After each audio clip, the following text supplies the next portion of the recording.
জাতীয় নাগরিক পার্টির যুগ্ম আহ্বায়ক তাসনিম জাহরা তার ভেরিফাইড পেজ থেকে বরিশালের দর্শন হওয়া সেই ছোট্ট মেয়েটিকে নিয়ে একটি পোস্ট করেছেন।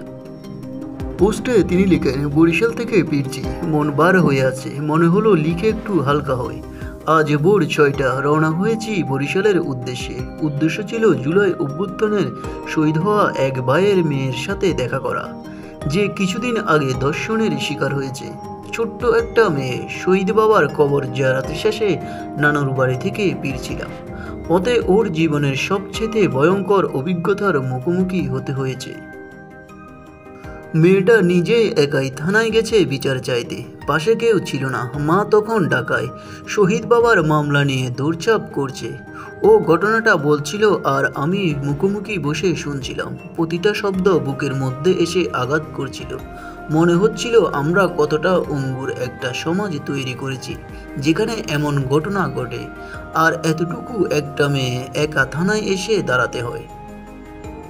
ঘটনাটা বলতে বলতে সে এমন একটা কথা বলল যা হয়তো জীবনের শেষ পর্যন্ত ভুলতে পারবো না। আমি বিচার চাই, কারণ আমি এই দেশের নাগরিক। শহীদের মেয়ে বলে আলাদা করে বিচার চাই না। আমি চাই এই দেশটা এমন হোক যেখানে সব মেয়েরাই নিরাপদ থাকবে।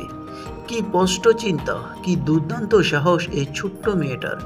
এতটুকু বয়সে এত বড় সহিংসতার শিকার হয়েও এমনভাবে সবাইকে নিয়ে ভাবছে, মনে হচ্ছিল ও শুধু নিজের নয়, দেশের প্রতিটা মেয়ের, প্রতিটা নারীর হয়ে কথা বলছে।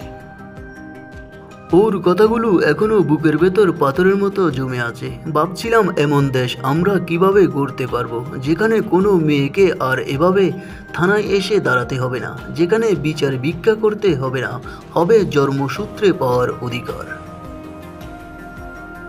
আর আমরা যখন এই মেয়ের জন্য ন্যায় বিচার চাইছি, তখন আমাদের চোখ রাখতে হবে শহীদ পরিবারগুলোর দিকেও। এদের অনেকেই বাবা, ভাই, স্বামী হারিয়েছে।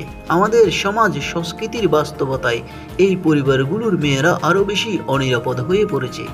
তাই সরকারের কাছে আমাদের দাবি, করুণা থেকে নয় বরং দায়িত্ব থেকে শহীদ পরিবারগুলোর নিরাপত্তা নিশ্চিত করুন। নিউজ বাংলা 29।